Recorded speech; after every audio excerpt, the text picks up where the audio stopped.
All right, how's everybody doing? It's Friday. Let's hit it.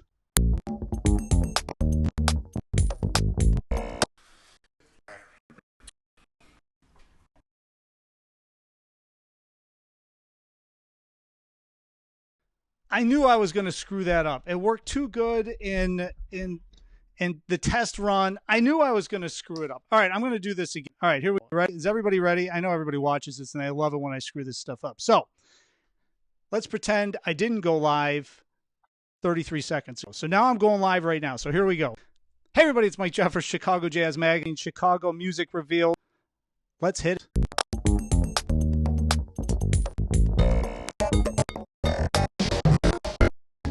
All right, see, that's better. That's a better way to start the show, I think. Don't you think? Hey, welcome to Friday, everybody. Mike Jeffers here. I appreciate you watching the show. I appreciate you dealing with my technical problems as usual. But you know what? I'm hoping, fingers crossed, that's the last technical problem we're going to run into today. Although, you know what show you're watching, so, get ready, right? All right, got a couple of guests today, so we're going to be technically challenged a little bit, but I think I'm going to be able to truck through it. Hopefully everybody's having a great day. What a beautiful day outside today. Hopefully everyone went out, everyone walked around in the sunshine. Shocking development. Tomorrow's supposed to be 75. That's your Chicago Music Revealed weather update, sponsored by no one yet, but maybe we'll have something. I'm not sure. Maybe that's something that we might be able to do here. But today was a beautiful day. It's gorgeous out, so I'm excited about this show. It's Friday, episode 25. On the show today, we've got special guest Will Phalen. He's going to be on here shortly, and we're going to be talking all about his educational programs, his singer-songwriting. I mean, he's an accomplished musician who's been performing throughout the country, so I'm looking forward to discussing with him about that. And also, obviously, the COVID-19 situation and where the music industry is and what he's doing to keep busy and how he's still continuing to create with his Suburban Collective, the record label that he has. So lots to talk about with him. But, of course, it's Friday, and I do not have an official theme yet, but Dave Katzman's coming on. We did a great segment last week, so let's bring him on right now. We're going to do the Blues in Chicago and Beyond. I'm going to call it Blues in Chicago and Beyond with Dave Katzman. There he is. We're on Skype today, so we got that organized too. How are you, Dave? Hey. Hi, Mike. Look at that.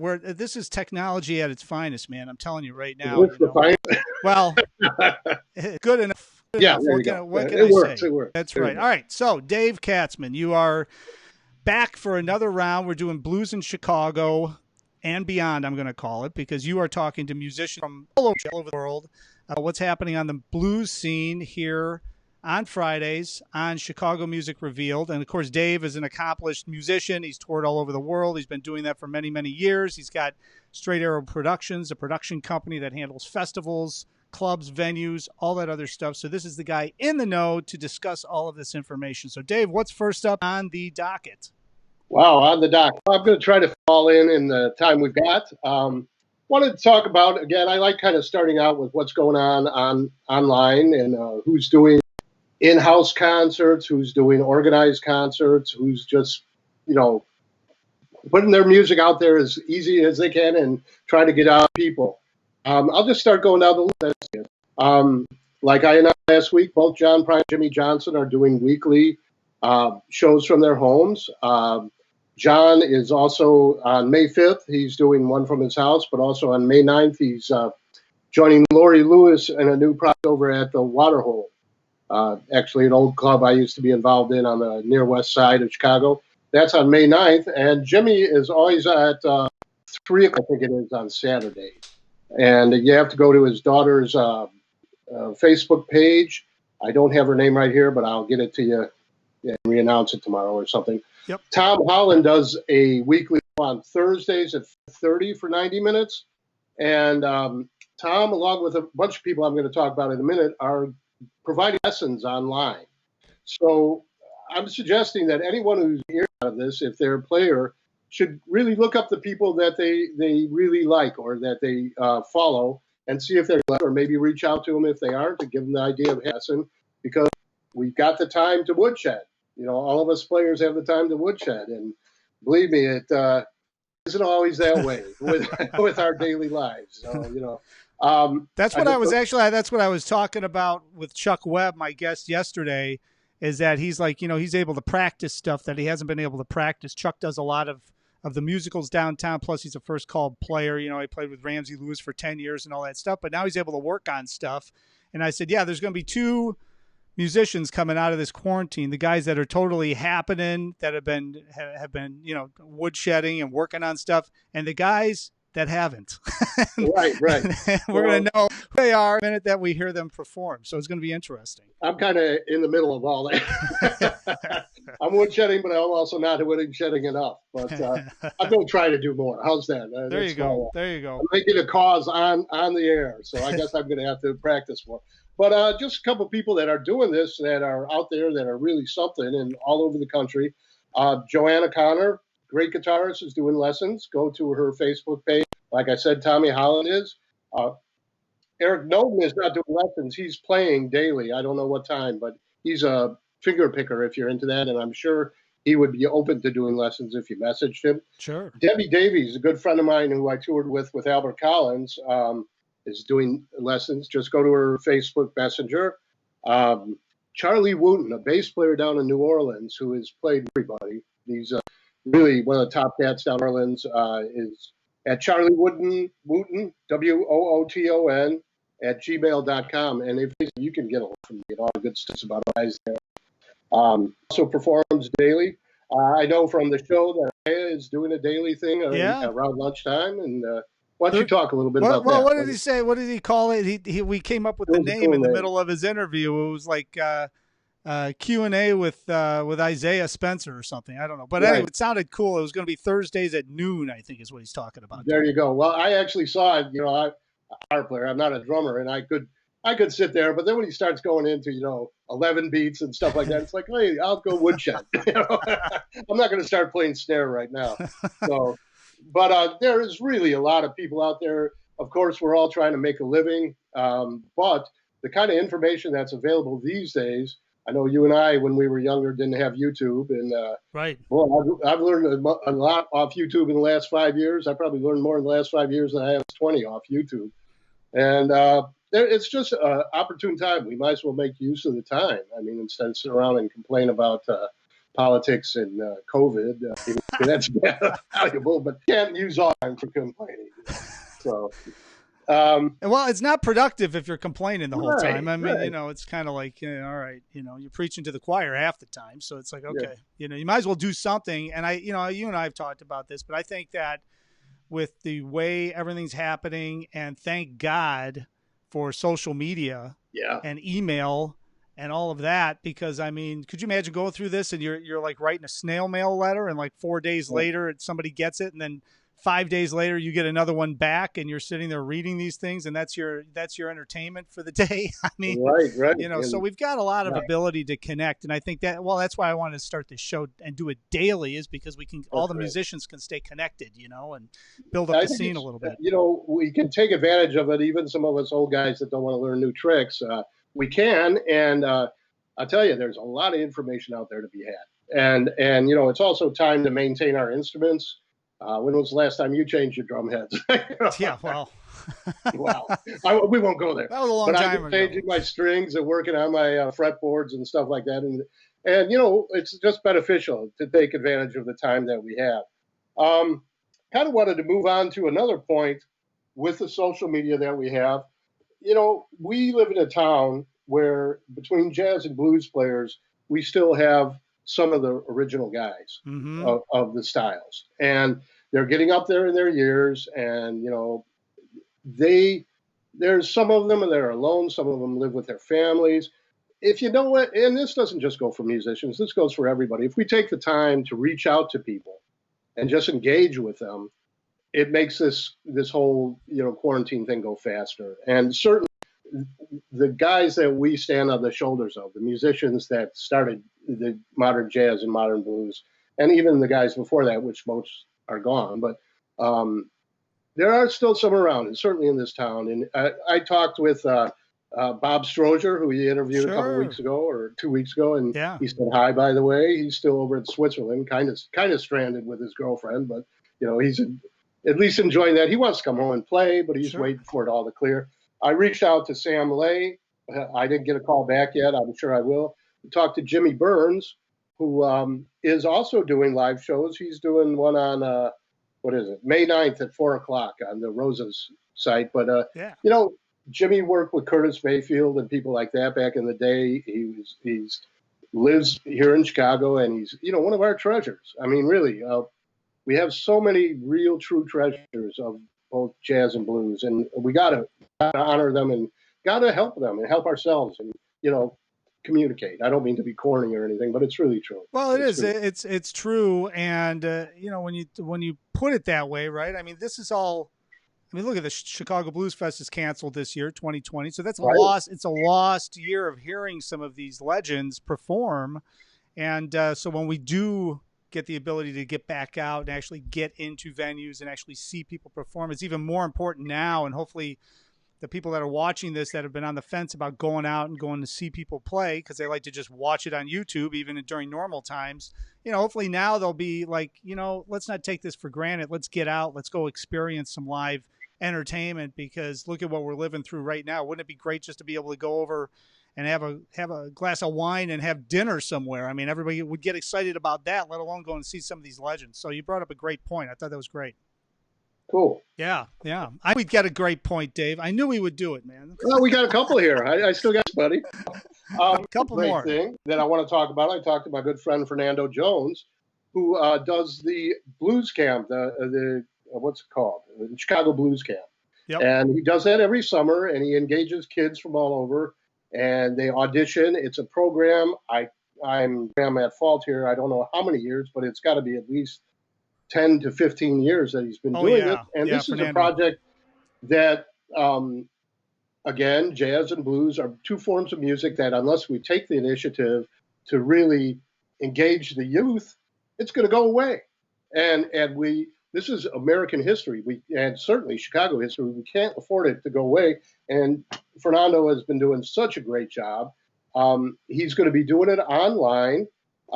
You can check it out.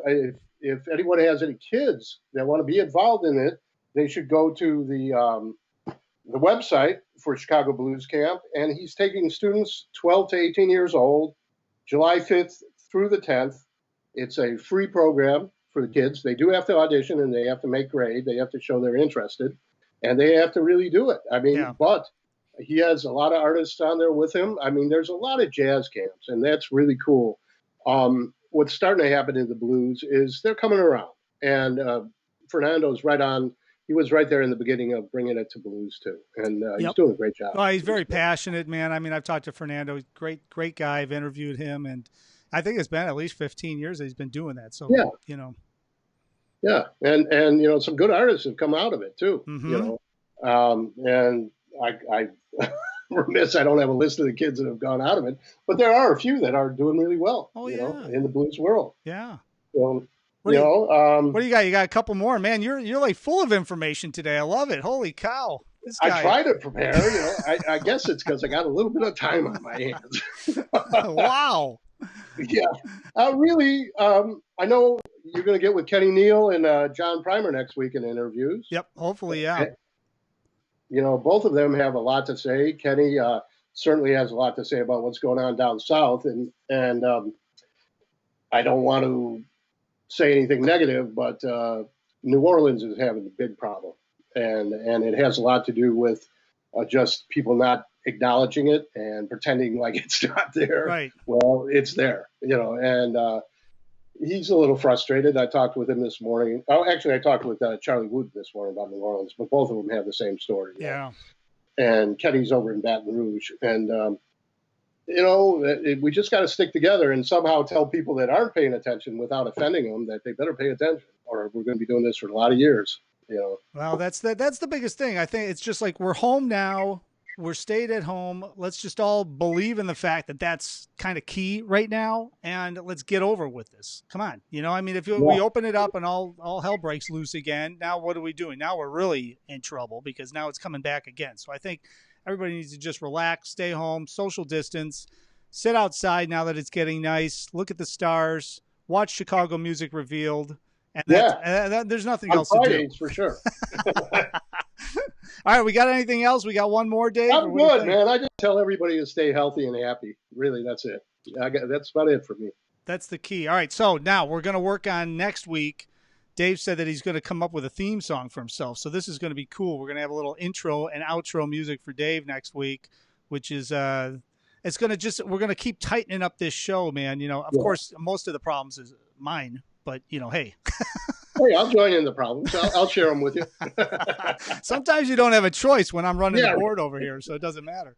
Well, thanks a lot, Mike. It's another good one. Another good one for me. So great. Well, great job, man. And we will see you next Friday, 4 p.m. for another Blues in Chicago and Beyond update. And stay safe. Have a good weekend. You too, Mike. Thanks a lot. All right. Thanks. Bye now. Dave Katzman. All right. That was, you know, he was action packed today. That was really good. And yeah, he was like, it was like, he's making me look bad is what's going on here, because he's actually like organized and having stuff going on. And I'm sitting here running the board, talking to a camera and trying to line up the guests and stuff. And it's like, come on, man.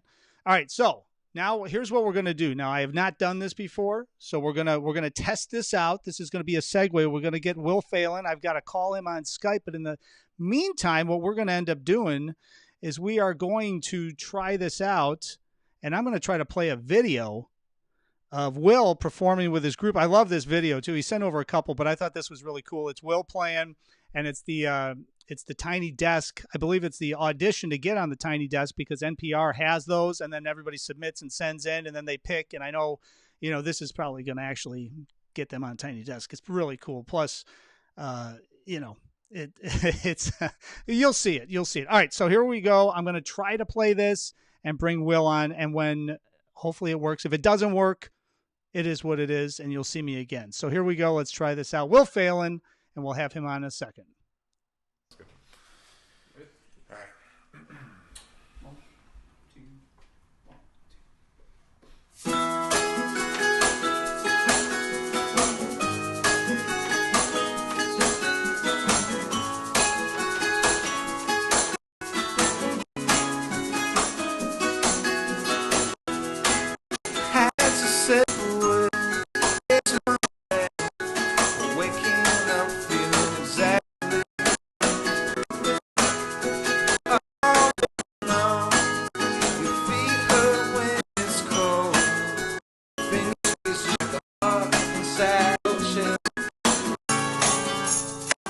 That's not what you're supposed to see. That's not how we tell these lies and pray for rain. When that's not how it's meant to be. That's not why we change our minds, but it's the same. Play some piece through the shade, but you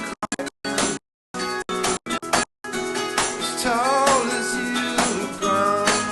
Who here still don't know? Won't you take a walk downtown with me?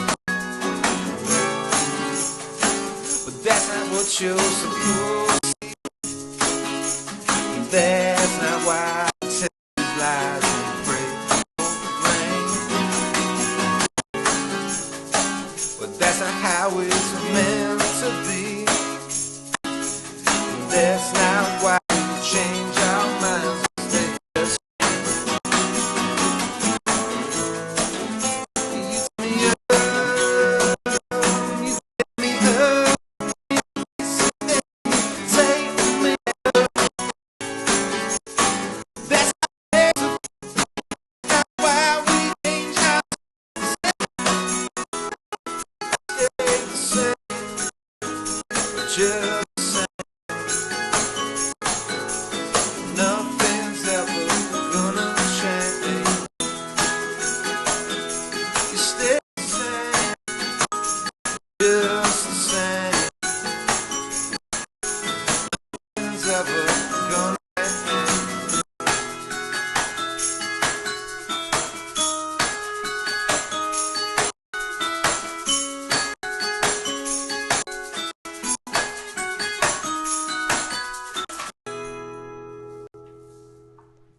Oh man! All right, Will Phalen's here. Wait, check this out. I even have applause sound. Man, look at that! Wow, that was great. Got a Hey, lot going on. by the way, thanks for being the first on the show to actually be the guinea pig. So I actually played video to lead into a guest, and it worked. It seems like we're all online and everybody's happening. So that's the other good news. Thanks for doing it, man. You've got a lot going on there. I'm very impressed. Well, everything seems to be working right now. Don't get too impressed until we're finished. But hey, man, so thanks for doing this. But also, let's just talk about that tune first of all. That was for the Tiny Desk, the NPR show that has been going on for many, many years. And I remember them having kind of an open call for Tiny Desk, right? So that was your video to put together to send in for Tiny Desk. I loved it because I was like, first of all, I love the tune. Second of all, I love the glockenspiel as a percussionist. I had to have the bell set on the table, but also I love the positioned beer bottles. I was like, that's great. And plus, I bet you a couple people tuning in probably are like, has Mike got like a live band in his living room now or something? Because it kind of looks like something. But anyway, that was very cool. So that's an original tune of yours, right? Yeah, that's one of my songs. We recorded that a couple of years ago for an album that I've been working on for many years now. It's like one of the endless album. It's never going to be done. But we did release that track actually. It's out there on streaming services and on Bandcamp and everything. And we released it as a single a little while ago. And someday the album will get done. Maybe if this quarantine lasts another couple months, maybe I'll have some time to finish it up. I should have said, what's the name of the tune too, so everybody knows. That's called Stay the Same. Okay, Stay the Same. And should we send everybody over to Bandcamp? Everybody can go pick that up over on Bandcamp. Bandcamp would be good. They're doing I think they're doing a thing today actually on Bandcamp where they're sending 100% of the proceeds straight to the artists, which is cool. They usually take a small cut. Bandcamp's pretty cool to begin with, I think, but they've done a couple of these now since the stay-at-home order started, and they're trying to help artists out by just getting them all the money for these specific days. So Bandcamp's cool, but it's out there on Spotify and it's on YouTube and all that stuff too. That's one of the things I wanted to talk a little bit about because it's interesting to me to talk to somebody like you who's got the record label, they have the school, right? The let me make sure I'm saying this right. The Midwestern School of Folk and Rock Music. And obviously performing and everything else. I mean, you are like me, who was Chicago Jazz Magazine, and then also with the Epiphany Center for the Arts, being the program director over there. Everything stopped when all of this happened. Same thing for you. Everything stopped. It's like, what's going on? So how are you getting things happening here in the virtual age while everybody's in quarantine? Yeah, well, it's been interesting, but I'm really fortunate. My wife and I are both fortunate. We're working a lot. We're still very busy here, and I guess part of it is having all the things you said. Like I've got a few things going on. I'm playing, I'm recording people, I'm teaching, and while we can't be out there playing shows right now, thankfully I can be teaching online, and that's going pretty well. Doing trying a few things out in that regard, and then still getting a lot of work done with recording because I had a couple projects that were kind of in process when this started, and so now we're wrapping those up, doing some mixing and stuff like that from afar. But it's getting done, and it'll be fun to get those projects out there eventually here. So it's been good from that perspective. I'm still really busy. I've also got a 3-year-old daughter at home, and so we're trying to keep her entertained and keep her well, she's keeping us entertained, I should say, but we're staying busy with her, and so things are good. I mean, I can't complain too much. But the internet, like I heard you talking with Dave in the last segment about it, and like you said, thank God for Skype and Zoom and social media, so we can stay connected and keep doing like lessons with my students and connecting with people in those various ways. Well, let's talk a little bit about the school too, because that's sort of how you and I connected originally, is that you came over to the Epiphany Center for the Arts because you met David Chase, the owner of the Epiphany Center. At some point, I think you were playing somewhere, and then he ran into you and you guys talked a little bit. He wanted you to come over and talk about performing, but also about talking about educational wise, the school that you set up, and you and I talked, I mean, first of all, the summer camp that we discussed, months ago, obviously is completely different at this point, but that was a great concept. And then also I don't know of a lot of schools that are like specific to like School of Folk and Rock music. I mean, there's the Old Town School of Folk. Yes, that's a whole other entity, but that grew and grew and grew and grew. But somebody like you, who's got all of the experience doing the songwriting and the composing and the arranging and now the recording, I don't know of a lot of guys that are actually teaching that to people. I mean, am I wrong? I think you're one of the only ones in the city that actually has a school set up and you're actually passing that along to younger kids.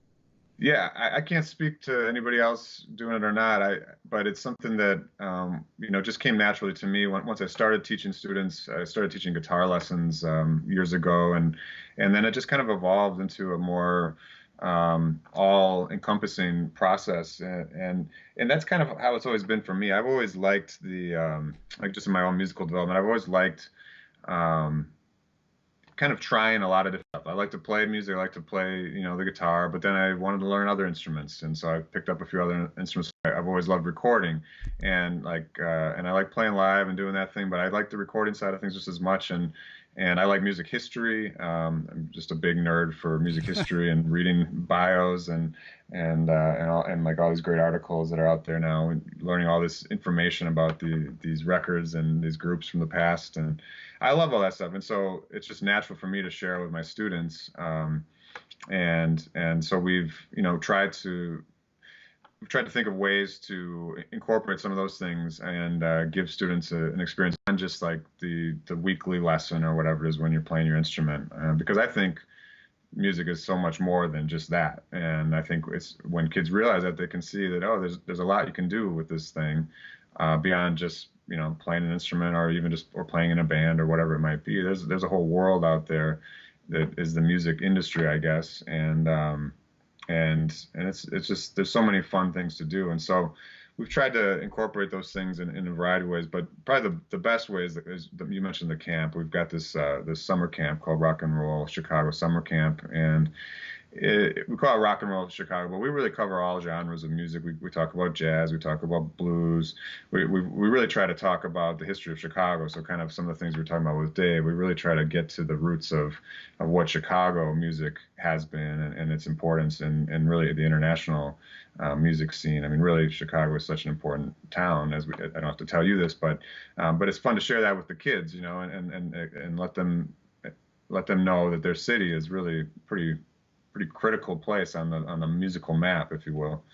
And so we talk every day in camp. We talk about music history, and then we talk about songwriting. We do recording stuff, as you said, and we play the instruments and we do all that too. But the most fun for me is taking the kids out around the city. We take field trips every day, and we go to places like the Chess Records, Willie Dixon Museum down there on South Michigan Avenue. And we go to recording studios, and we go to music shops and talk to luthiers and electronic music experts and whatever it is that we can find to just to show the kids what's going on in Chicago. And there's so much, as you know.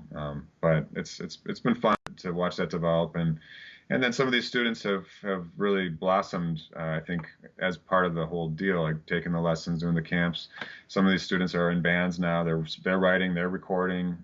One of the groups, they kind of emerged out of this little scene we've got. They're called the Brand New Shoes, and we recorded a record for them last spring. We started recording right around this time, actually, and their album's out now. They actually just released a really cool music video last week.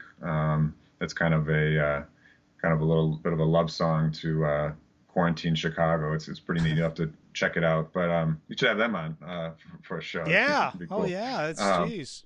But anyways, we just started recording a new record with them right before the stay-at-home order started. So we got all the basic tracks down, and now someday we're gonna try to finish it whenever we can get back in here. Well, how hard is it? I mean, okay, so there's a lot of questions I have for you, but I think one of the first things is when we were first talking about the camp, I thought the coolest thing outside of the songwriting and all that, which I want to get into, because I think that's something that it's easy to teach, not easy. At least you can explain a concept, but it's hard to write songs and lyrics and original music and to be able to teach that. But before we get into that, because that's going to be a wormhole that we're going to end up going down, but just being able to take the kids, they're from Chicago. It is what it is. I mean, you and I are probably the same way, where it's, we're here in Chicago and yeah, okay, that's fine. That's the Metro. That's there's Chess Records, whatever. Well, wait a minute. Like somebody from out of town comes in and goes, wait a minute, that's Chess Records right there. So for you to be able to take the kids and have those experiences, and they're a younger age and they're learning, but they're learning about the history of Chicago music at the same time of learning their instrument and their craft. I think that's incredible. And I mean, what are some of the experiences? Like what happens when the kids walk into Chess Records and they're like looking around? I mean, what are their initial comments? I mean, they must be, because you probably have, coached them and told them where they were going. I'm sure that they were pretty blown away. Yeah, it's been interesting. I mean, for some, the really interesting thing and funny thing is that for some kids, actually for a lot of the students, before going there, I mean, we do, like you said, we do introduce them to the music and to some of the history beforehand, but that history isn't as present as I would like it to be, in today's youth. And so I think part of my mission is to kind of let people know, especially the young generation, that we've got this great thing here. I think there's a lot of adults in Chicago who don't even really fully appreciate like what the history is, and just with Chess Records alone, a lot of people don't even know that place exists. That it existed at all in the past, and that it's still open as a museum now. And so that's part of the deal, is just saying, hey, this is here. This is something that happened, and this is crucially important in the history of the development of blues, but also rock and jazz and on and on. Because I mean, I really believe that without some of that, I mean, you even hear some of that music sampled in hip hop these days, and so that's one of the ways we've introduced the music. Is there's some great samples that came from Chess Records tracks that are now the bedrock, the kind of the foundation for some great hip hop tracks. And so I'll play these songs for these kids, like, you've heard this song before? And I say, yeah, we know that song. And then we play them the original, and then their mind is pretty blown. They're like, wait, that's somebody else's song? Like, yeah, this is where it came from, and it came from right here in Chicago. So that's cool.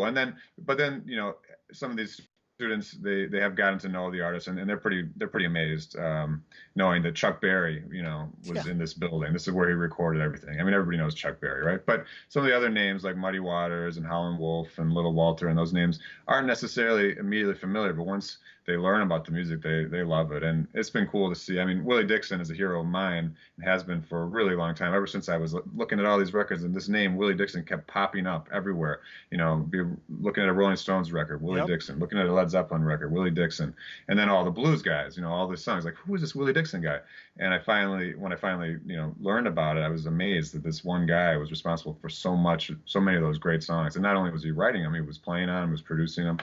Definitely like a hero of mine. Like, if I could be like anybody, I'd like to be like Willie. Well, and going to Chess Records, right? I mean, Willie Dixon, the Blues Heaven Foundation is right there, right? I mean, they're running it. I mean, it's like, that's their thing. Yeah. Yeah. Exactly. It's unbelievable. And you brought it up, and I have to say too, because I think a lot of people that watch this show and that listen to this show on the podcast, you brought up Chess Records, which is like 2100 South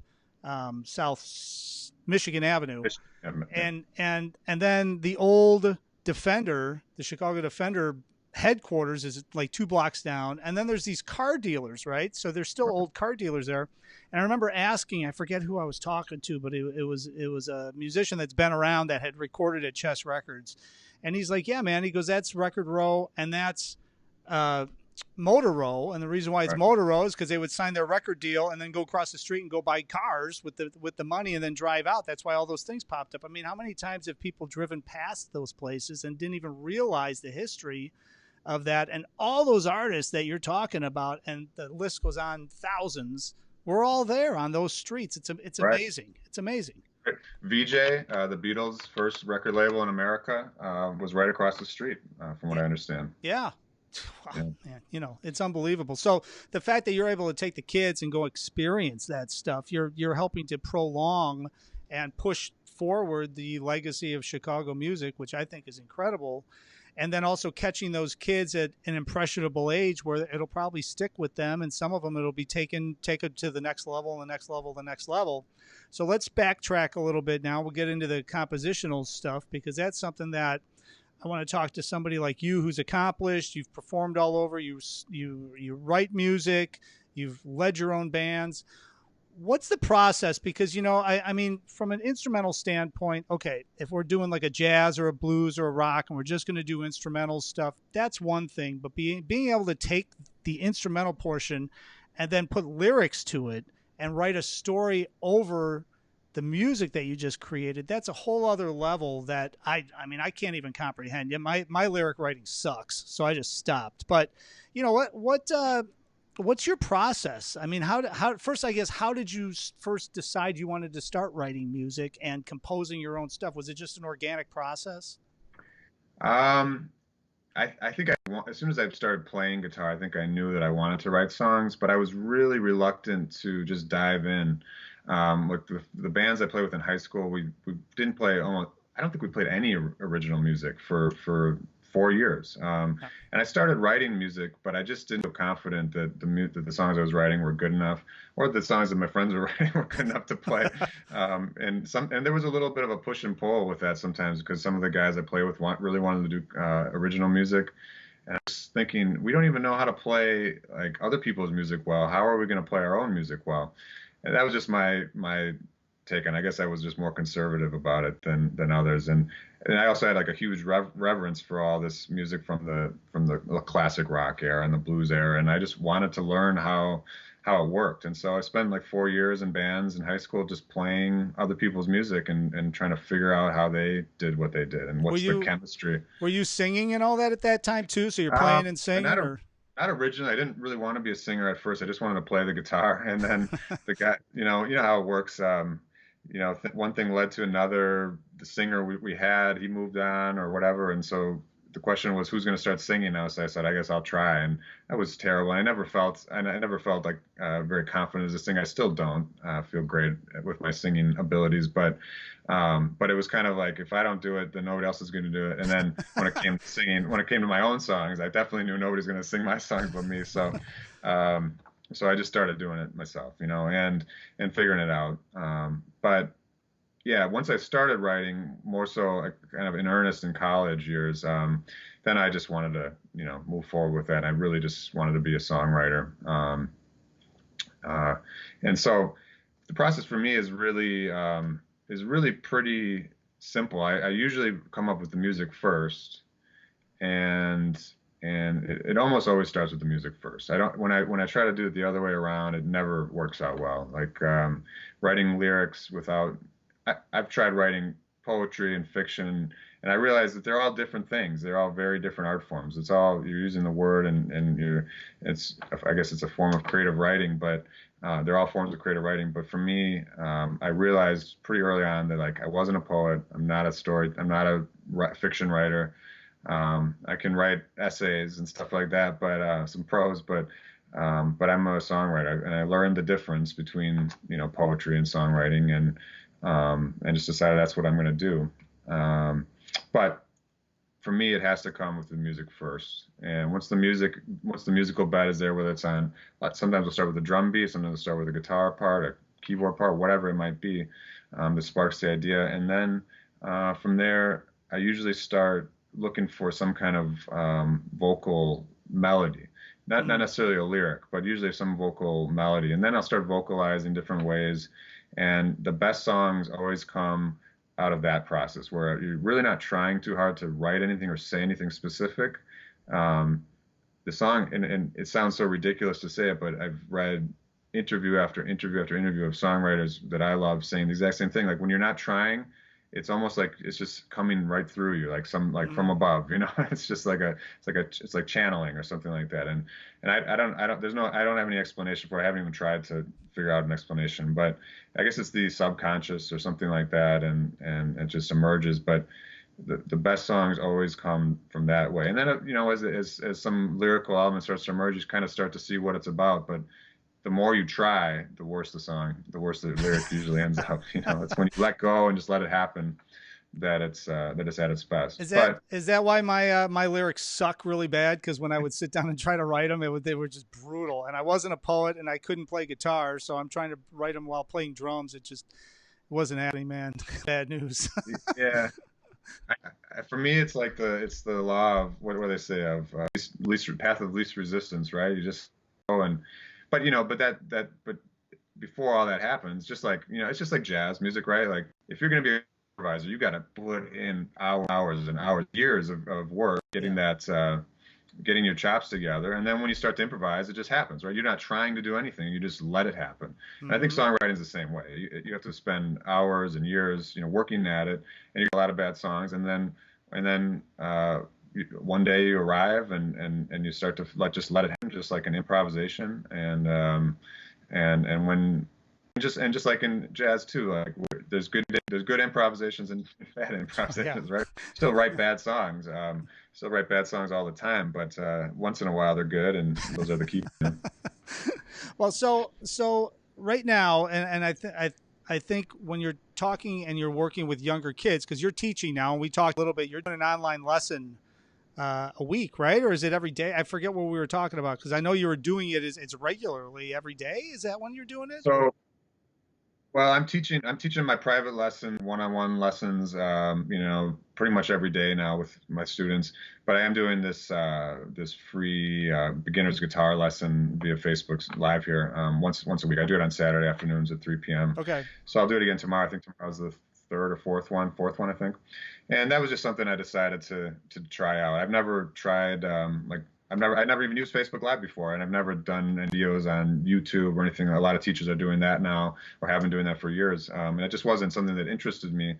But I figured, I don't know, really what it came down to is I was thinking about where we're at here as a global community, and I don't have a whole lot to offer in terms of like being, these healthcare workers and other people are keeping things going for us. Don't have much to offer in that regard. I thought one thing I could do is maybe give some people something to do with their time here. I know there's people out there who have wanted to learn to play guitar and just didn't get around to it. And so I said, hey, if you're out there and you got a guitar at home, pick it up and let's try to do this thing. And it's been really fun, actually. I've reconnected with some people I haven't talked to in years, some friends who are all over the world, people in London, Italy, and they're tuning in for it. So that's been fun too. It's kind of a side effect that I hadn't planned on, but it's been a fun way to reconnect with people. And we're just it's just starting at the beginning, like very basic guitar stuff. Here's how you tune your guitar. Here's your first chords, But it's fun, and hopefully people are getting something out of it, and it's giving me something to do.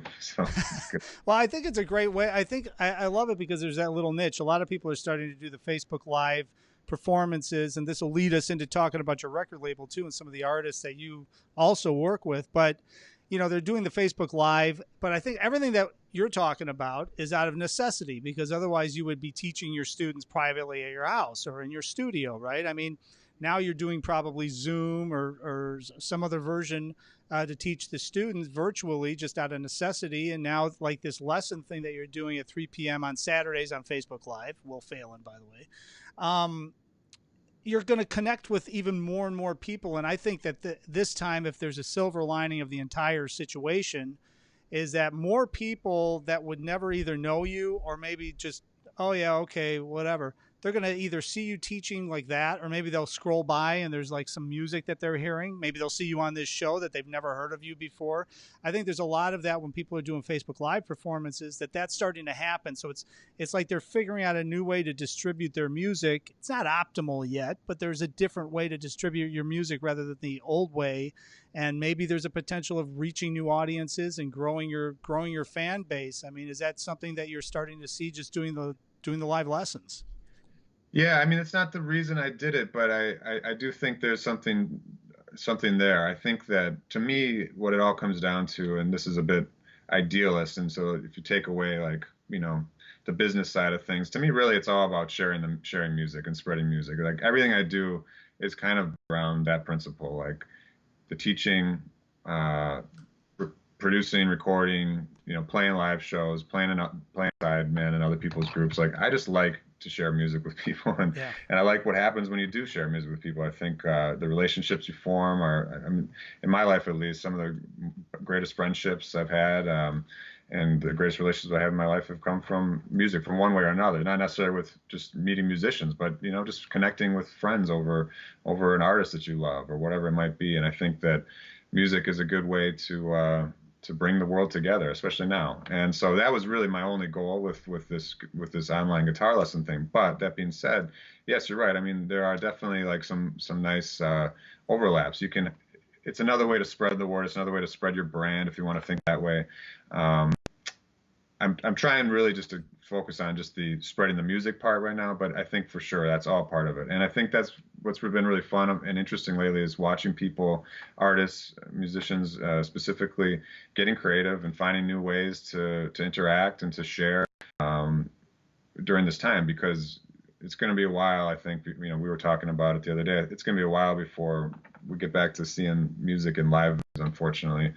And so musicians are going to have to be creative, but thankfully we're a creative bunch. And like you said, it's not, maybe we haven't figured it out perfectly yet, but people are trying things, and it's going to lead to something. And I think it'll lead to some cool stuff too. I think music is meant to be shared live, but it's great to be able to do these kinds of things too on the live streams and all that stuff. So we'll see. We'll see what happens. But my only goal right now is just to kind of keep it going and give people something to do, and then we'll see where we're at when this thing ends. But I think it's going to give us some new ideas about how to move forward, even when we get back to normal, whatever the new normal becomes. No, I think you're right. We talked a little bit last week when we were talking about it, but I mean, I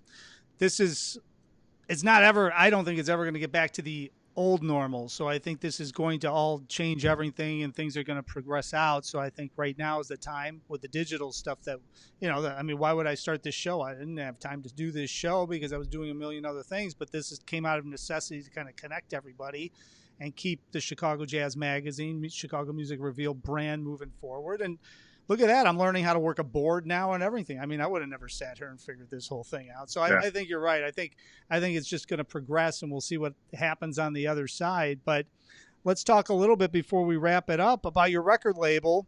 So Suburban Collective is the record label. And Suburban Arts Collective. Yeah. Suburban Arts Collective. So let's talk a little bit about, so you decided to start a record label, probably just to make tons of money, right? I mean, that's the whole goal. Just I know that it's difficult running a record label. I know it is. So, talk a little bit about, you started it. Was it just to kind of put your music out on it at first, and then a buddy, hey, could I put my thing out on your record label? And then it starts growing like that? Yeah, well, yeah, exactly. You hit the nail on the head. I started the label just to put out my own stuff. It was back in the early 2000s, and the whole indie rock thing really seemed like a possibility. Like, you could really be an independent artist, have your own label, and things could happen. And things happened. I can't complain. I don't think accomplish all the things I set out to do at the time, but still doing it, and got a career in music, and I can't complain about that.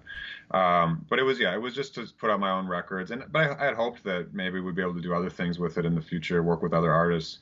And I actually we're not releasing other people's work right now, but it kind of evolved into more of a production company, where we're producing a lot of other artists' work, and then they're releasing it on their own labels or with other independent labels out there. But really the main thing we're doing now is a lot of production, like studio work with other artists, and helping other. Just offering whatever services we can. I certainly don't have all the experience in the world, but I've got a little bit of experience that I think I can share with people. And like I said, I've got some young students who are putting bands together and stuff, and it's a fun way to help them out and help educate them a little bit, and get their thing on. And just having the capability, like I'm here in my home studio here in my basement, and just having the ability to capture something and to help people bring their visions to life has been really, really fun. I mean, when I was a kid and started recording, and when I found out what a record producer was, I think it was George Martin was the first person I knew who, like, that's what a record producer is, with the Beatles, obviously. Yeah. When I found out what that job was, I thought, that's what I want to do with this. Like I was right. Like I said, I wasn't writing a lot of music back then. Didn't feel very confident. I didn't feel very confident as a singer or a songwriter or a singer or a player even. I could play, I could sing, but it certainly wasn't the best in the groups I played in and amongst my friends. But I thought one thing that I understood was how to fit the pieces together, and that's what really interested me, like arranging, producing, and so I've been really blessed and shocked at first, that other people wanted to work with me. But when it started happening, I was really happy, and I've had the chance to work with some really unbelievably talented people here in Chicago and elsewhere. But most artists I work with are here in the local scene, and I love it. And I've met so many cool people doing that job, and there's just something about working on a deeply personal, like, creative project with somebody. Like, I've been working with a lot of songwriters. And then some of them have bands, some of them don't. Kind of bring those songs, just especially when it's just one person, bringing that song and turning it into something, turning it into like a real, a record. Is you connect with people in a different way when you're working on that kind of stuff, because these are their babies. Songs. These songs are songwriters. That's their children, if you will. Well, and it's kind of like you're helping to raise the kids, And I've played on a lot of different recordings, especially like original recordings, rock, blues, whatever it is, jazz. It always helps.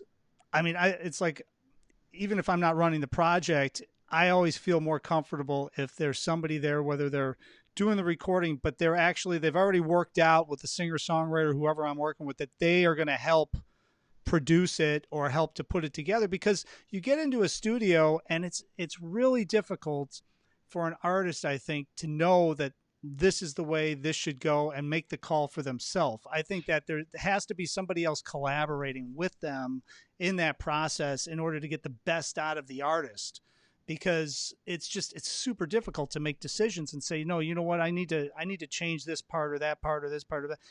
As an artist, you could change it forever. You'll never record anything. But I think having somebody to collaborate, and I always enjoyed it if somebody asked me to help, not to necessarily produce it or just come in and consult. Hey, what do you think about this? Because I've listened to, thousands of recordings, obviously, and everything. That's exciting for me. You got to get the same excitement as well. It's just different than you writing your own stuff, but it's really fulfilling, I think. Yeah, I agree. Well, there's two things there. You made 2 points, and the first is, I think, like, having somebody there to help you through the process, especially if you're not very experienced in the studio.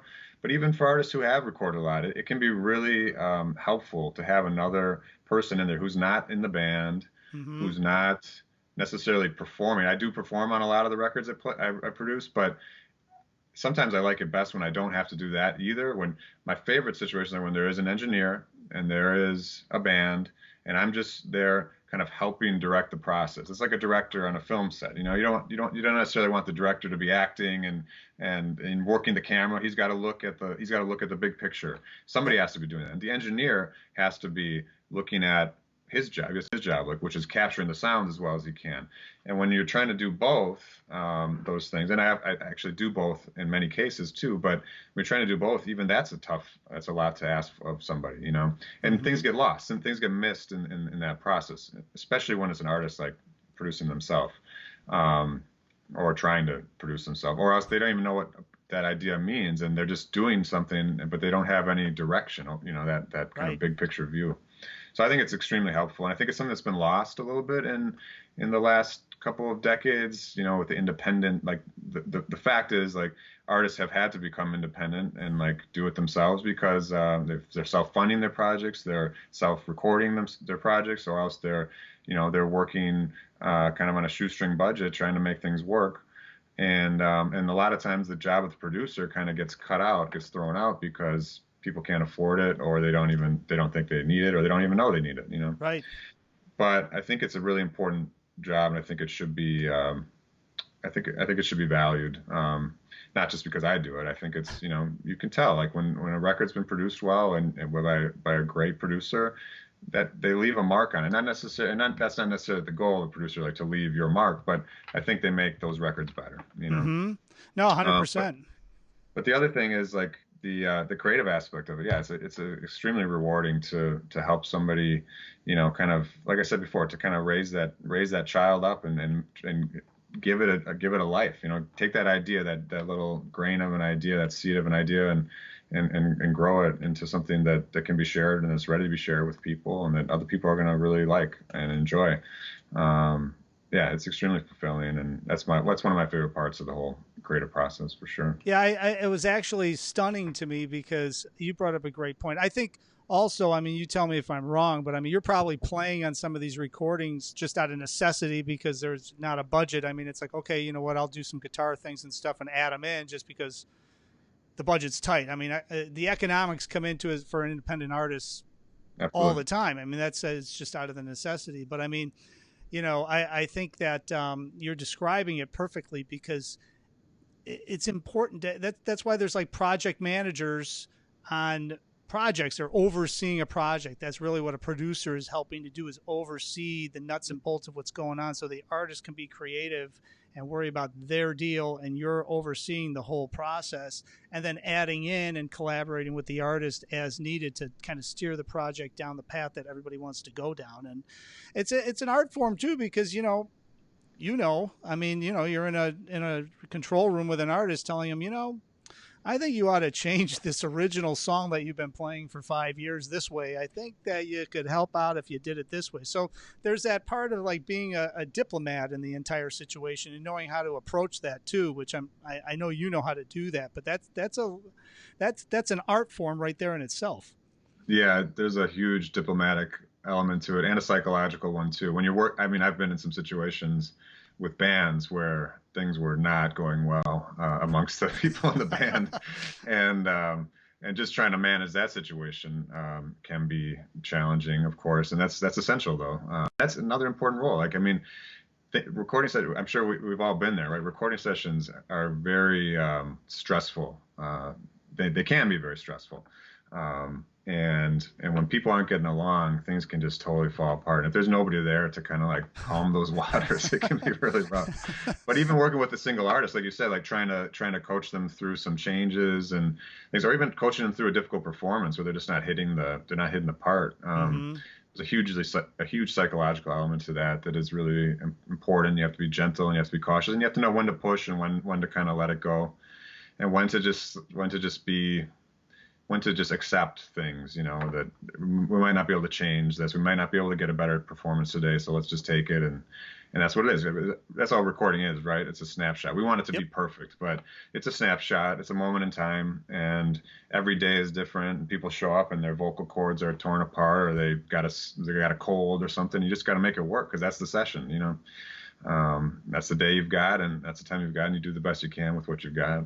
That's it. Yeah, that's it. Well, Will, this has been great, man. We went longer than I thought, so I appreciate you taking a little extra time. But this has been fun, man. This has been a great conversation. I think a lot of people that watch this live probably got a lot out of it. But then also, as they watch it, they're going to get a lot out of it on the replays, because I think we covered a ton of ground, but it was all good, and it's stuff that I don't think a lot of people hear all the time, which is part of the reason why I wanted to start the show, Chicago Music Revealed, just to kind of talk musician to musician, and we start talking about things that maybe you would never hear in a regular interview. So I love it. I appreciate you taking the time. I appreciate you talking all about this stuff, and congratulations on everything you have happening. And I'm looking forward to working with you at the Epiphany Center for the Arts when this whole baby finally opens up and we can actually be in person somewhere. So that'll be exciting in itself, but it's coming.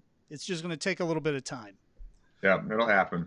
But yeah, thank you, Mike. This is great. I mean, I think this is a much needed opportunity to have these conversations and to listen to conversations. I've been watching what you're doing, and you've got some great on and great thinkers. It's fun to just think about this stuff, and I think you're right. I think people are interested in hearing some of this behind the scenes talk from musicians and producers and songwriters, whatever it might be. But yeah, I'm looking forward to collaborating at the Epiphany Center. It's going to be beautiful when it's ready to go, and when we can finally get together in groups again. Yeah, so right. Thanks so much for having me, man. I really appreciate it. No, thanks so much. Have a great weekend. I appreciate it, Will. And you and I will probably catch up in the next couple weeks and figure out the game plan for Epiphany at some point. So, all right. Have a good one. Thanks, Will. You too. Take it easy. Bye-bye. All right, that was a great interview. I appreciate Will being on. Man, it was dynamite.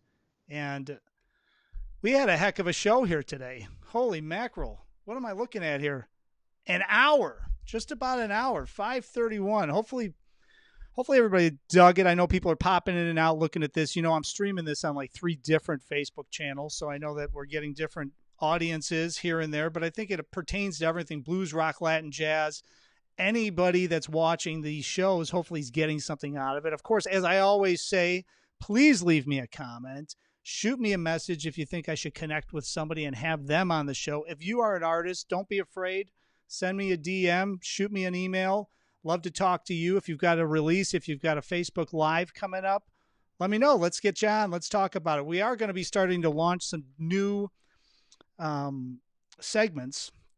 I'm kind of developing them right now, and I think one of them we're going to bring back that I used to do on my old show, Chicago, what did I call that? Talking Jazz.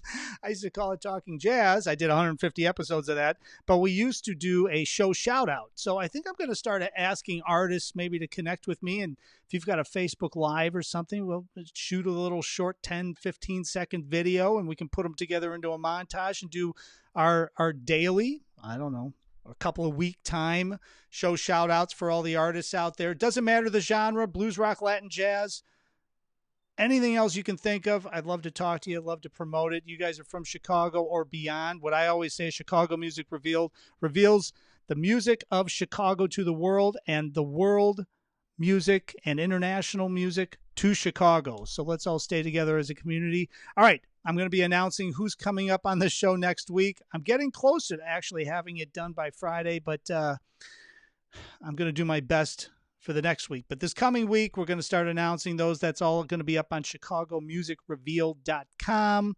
Also, I encourage you to head over to the Chicago Music Revealed Facebook page. I'm going to start streaming specifically from that page and then cross-posting to Chicago Jazz Magazine and all the other pages. So you'll still see it if you're on those pages, but the comments are going to be feeding in off of Chicago Music Revealed. So I appreciate everybody watching. Everybody stay safe this weekend. Wear your mask when you go out. If you live in Chicago, you know exactly what I'm talking about, because that's what's got to happen these days now, starting today, if you're going out in public and you can't stay 6 feet away. But we're going to get through this. Everybody have a great weekend. It's going to be 70 degrees tomorrow in Chicago. So kick back, relax, maybe watch an episode from Chicago Music Revealed that maybe you didn't see, and you can catch up on those as well. All right. I appreciate everybody checking in, everybody commenting. Please do it again. Of course, as I always say, tell your neighbors, tell your family, call the grandkids. Chicago Music Revealed every day, 4 p.m. right here, presented by the Epiphany Center for the Arts. I will see you back here on Monday. Have a great weekend.